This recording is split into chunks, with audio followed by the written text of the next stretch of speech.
Hi, and welcome to Rural Art Connection, the place where your boredom ends and creativity begins. Today we are going to learn how to print make using things that you may have around your house. I hope you enjoy. All right, so we're gonna get started. So with these items, we are going to create a printmaking art piece. So we've got some Elmer's glue. I got the big bottle, but you could use any size Elmer's glue. I have a knife, some acrylic paint, celery, a lemon, but an orange would work, a grapefruit, a pomelo. I have a paintbrush, a spoon, as well as a meat tray. Just like the kind that you would get if your parents have steak or pork chops, chicken, those kind from the store work perfect for this. So let's get set up. All right, so if you hear any kind of whistling in the background, our duckling is in the cage with his mom, hanging out. So if you haven't seen that video about our relationship between our bunny rabbit and our duckling, you should check that out. To get ready, we have to prep our celery. So here's our nice big stalk of celery. That's my knife. You might need an adult for this. I don't have an adult available, so I have to do it myself. Just kidding, I'm the adult, even though sometimes I don't like to be, but yeah. So you're gonna cut the stalk of celery as if you were gonna use the celery normally. So most adults, when they use celery, they're gonna cut the end of the celery stalk off, because we use these stalk ends, not so much the part where the root used to be connected. But for this art project, that's what we're gonna need. So we're gonna cut it off right about here.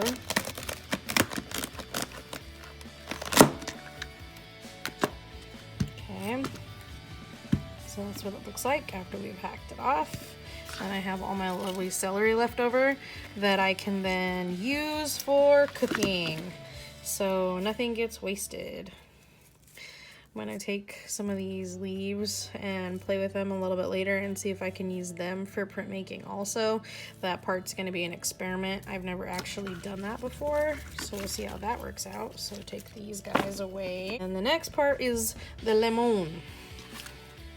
So we're gonna cut just this end off right here. Okay, so we have a little bit of the pieces showing, but not as many as I would like. So I'm gonna go again. Okay, there we go. Then I'm going to cut it like that. So we've got kind of like a little bit of a smaller print and then a bigger one.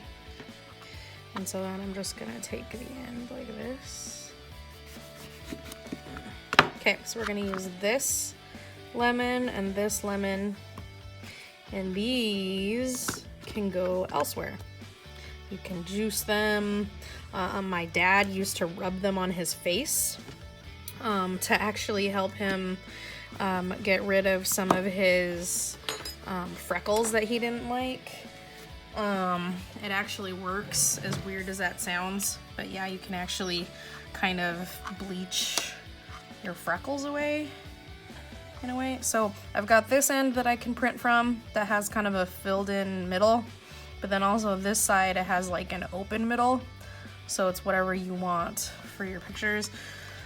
But I want this lemon slice to be smaller in diameter, so I'm gonna come in here with my spoon, maybe. So that's working real good for me. Okay, so I'm gonna come in with my knife and I'm gonna gently cut around the outside. I wanna keep it as round as possible because I wanna keep that nice round shape. But I just want the piece overall, when I go to make prints with it, to be smaller than the other one that we have over here, so that they have a diameter difference. That's all I'm looking for. Now it doesn't have to be super even either. I just want it to remain kind of roundish. Okay, there you go.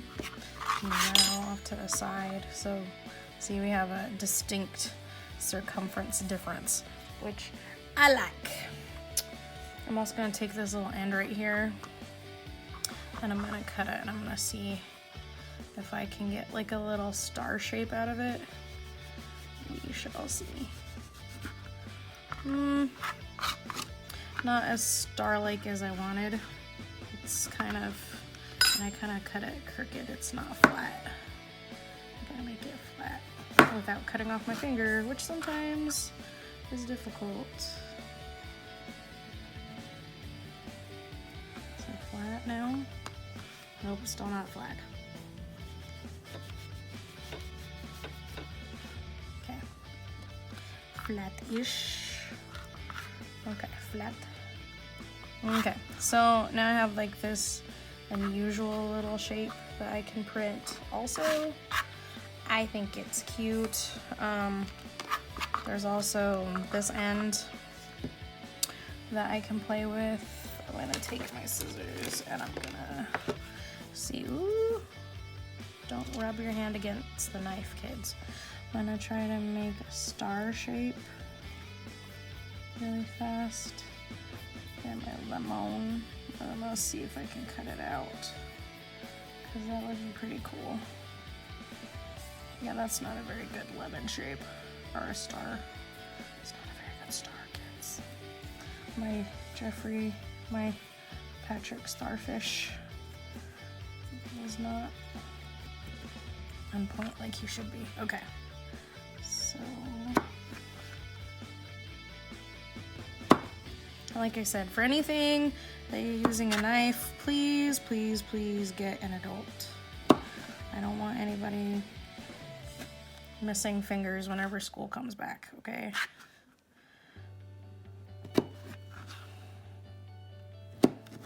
That includes your adults, so make sure your adults are watching what they're doing too while they're doing this.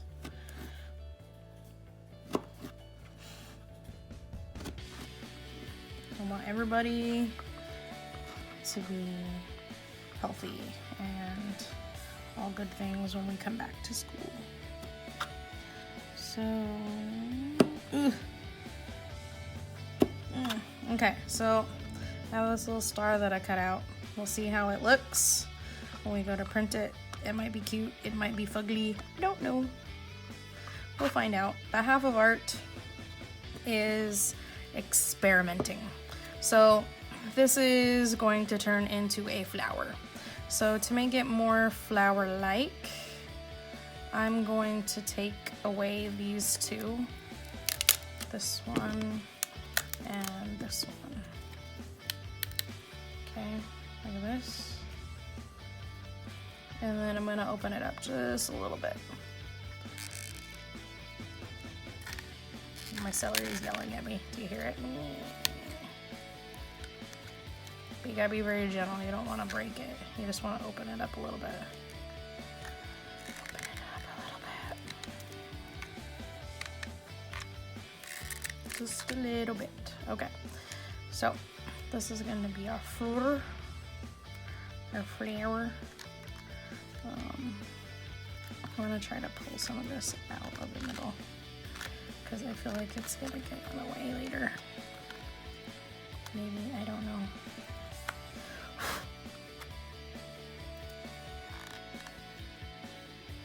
Oh, we'll just leave it alone.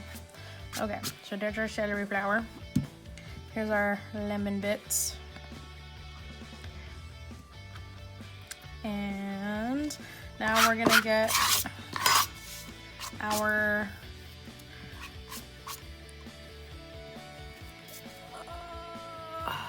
to create the printmaking ink. The best recipe that I have found is about 50% glue, 50% paint.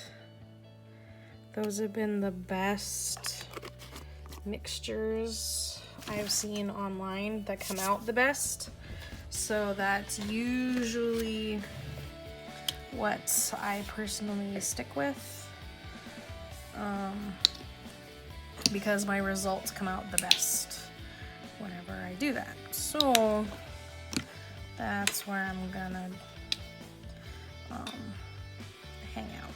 So I'm gonna take my spoon that I brought, and I'm gonna mix these together because I want kind of a lighter green if I can get away with it.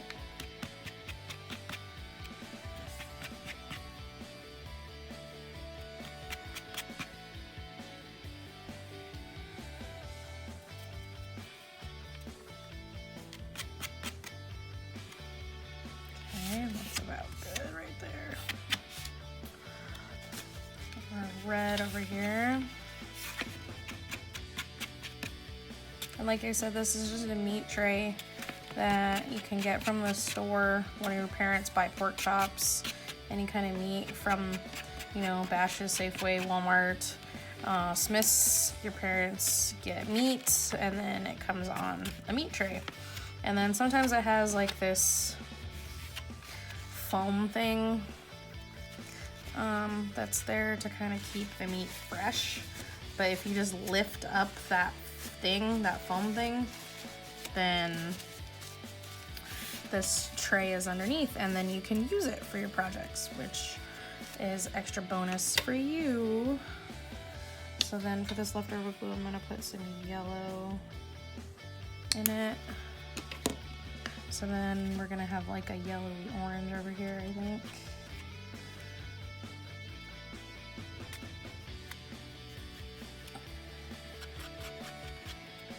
Which is totally fine. Okay. Wipe that off. It's like frosting, almost like a really thick, obnoxious frosting because of all of our inks, printmaking inks mixed up. So then the next part is if you have a brayer, which looks like this. This is a paint roller.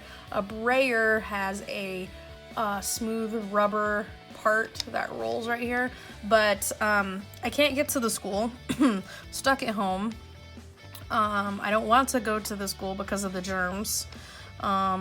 And so yeah, so this is a brayer that I managed to scrounge up. I know you can get them at 99-cent store for $1. You can get some at Walmart. Maybe your parents have some. You can also use a rolling pin. You can use a spoon.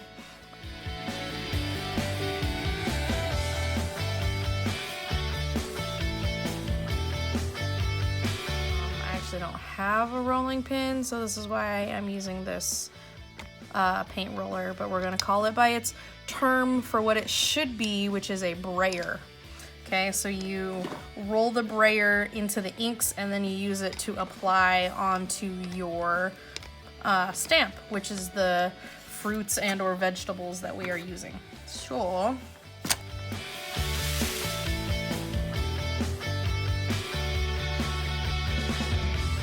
use like a sponge brush. These also can work. Sometimes they put on too much paint, but it is a possibility. I'm just trying to guess what you children might have at home that you could use for this. So you roll into the ink with the brayer, aka the paint roller. We'll see how well this works since it's not actually a brayer. It is a paint roller, but it's doing the same deal. So then you apply the paint, otherwise known as ink, to your fruit or vegetable. And you might have to come back with multiple layers. But the key is you don't want too much at once because then it gets like lumpy, chunky, and then it's not gonna print the way that you want. It'll print ugly and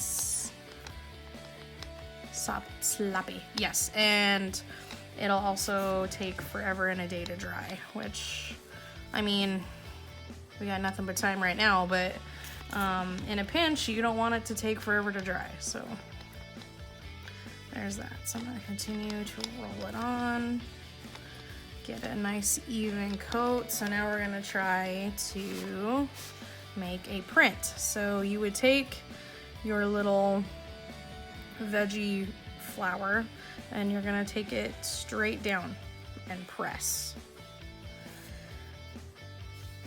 You want to put as even pressure as you can all the way around. I kind of do like a wiggle motion to try to get it all pressed down before I peel it up. So then that's my first attempt. Usually it comes out a little bit fuller than that, so we'll try again. We're gonna put down some more paint on there. Okay, it's starting to adhere a little bit better, which is good, which means that our prints are gonna start coming out a little bit better. Okay, so then we're gonna go again. I'm gonna go like right here.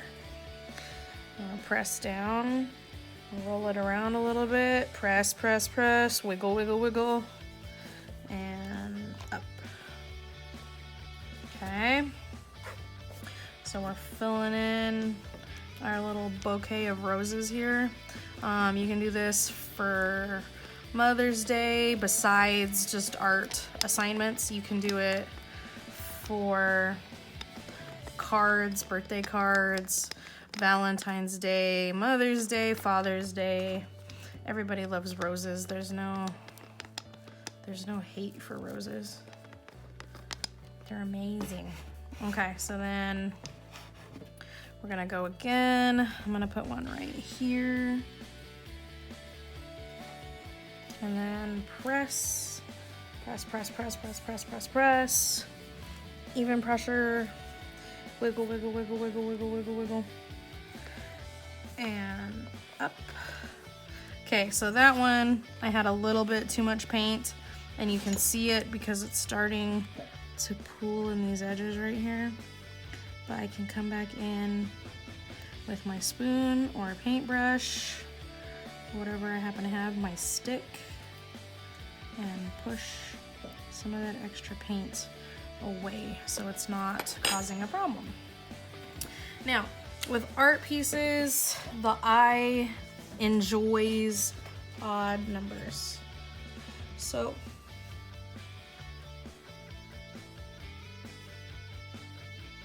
the eye enjoys odd numbers. So if you can stick with odd, like 3s, 5s, 7s, the eye enjoys that a little bit more than if you just do even numbers, or if you do like a huge cluster of flowers.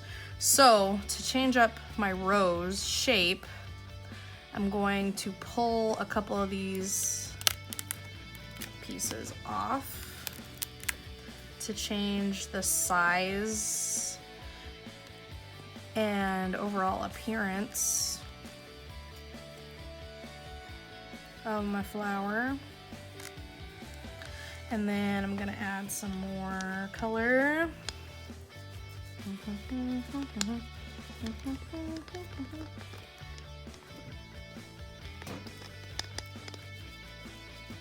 And then, so if you want to use a spoon because you don't have a brayer, you can apply it with the spoon and then rub it around gently like this with the spoon.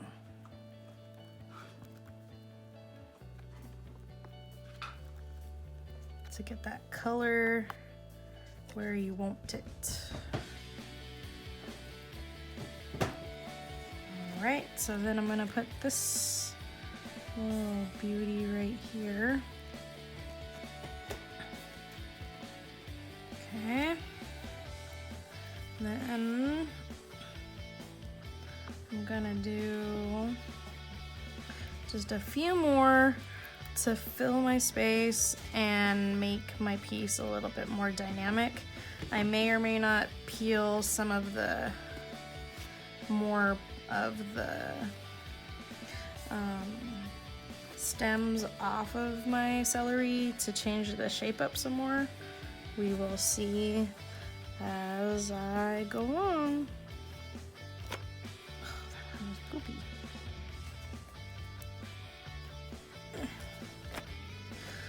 So this one, the paint is starting to pool inside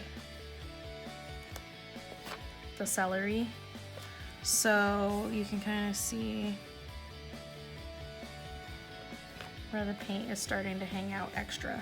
So I mean, you can come back in and re-stamp if you'd like to kind of change up your colors a little bit. But if you do it too much, it's gonna get clouded.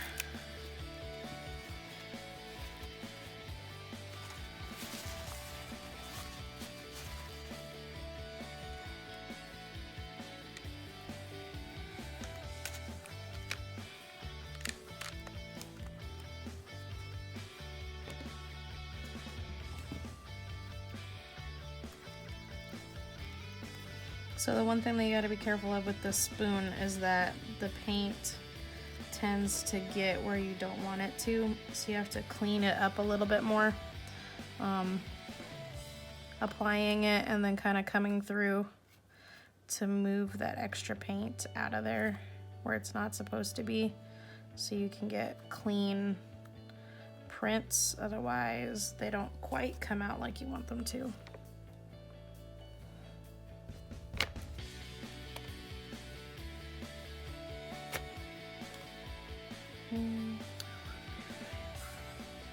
Okay, so I have like 7. It's kind of like a nice little circle. And kind of leaves so this like blobbiness. Okay, so I got paint on the little celery leaves, and I'm trying desperately to open them up so that if I put them down on the paper, they'll lay flat. And maybe we'll get the print of the leaves and it'll look cute. Maybe. But like I said, half of art is a gigantic science experiment.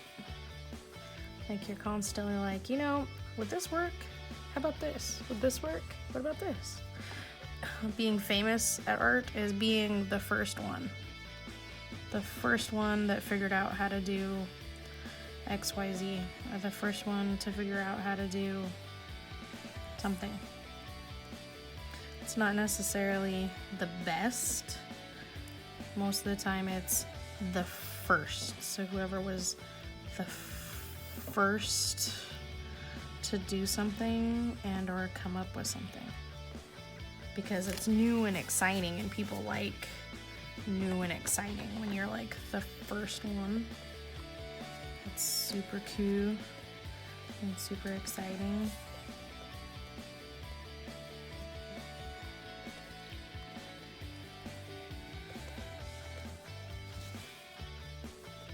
Okay, so up, so kind of a little bit. You get like the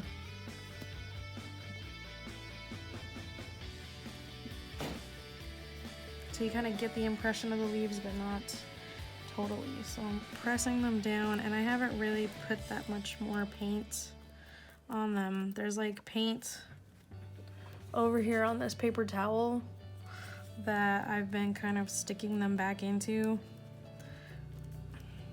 gently, barely, cautiously. And this has nothing on it really. I'm just using it to push the leaf down. You could use your finger, you could use a stick, you could use a spoon, but all my other stuff is dirty, so that's why I'm using this to try to get the last little bits. And maybe I'm just gonna pull some of this color straight while it's wet to make like a leaf point. And then maybe like one more right here.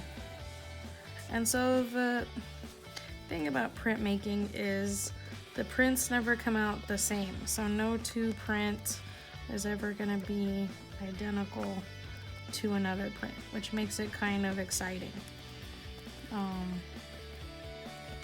And new and different. And that's part of the allure or draw. See, I got a lot of paint on that. Draw of printmaking is that no two prints are gonna be the same. And that's okay, because that's what makes them cool and exciting and new and different.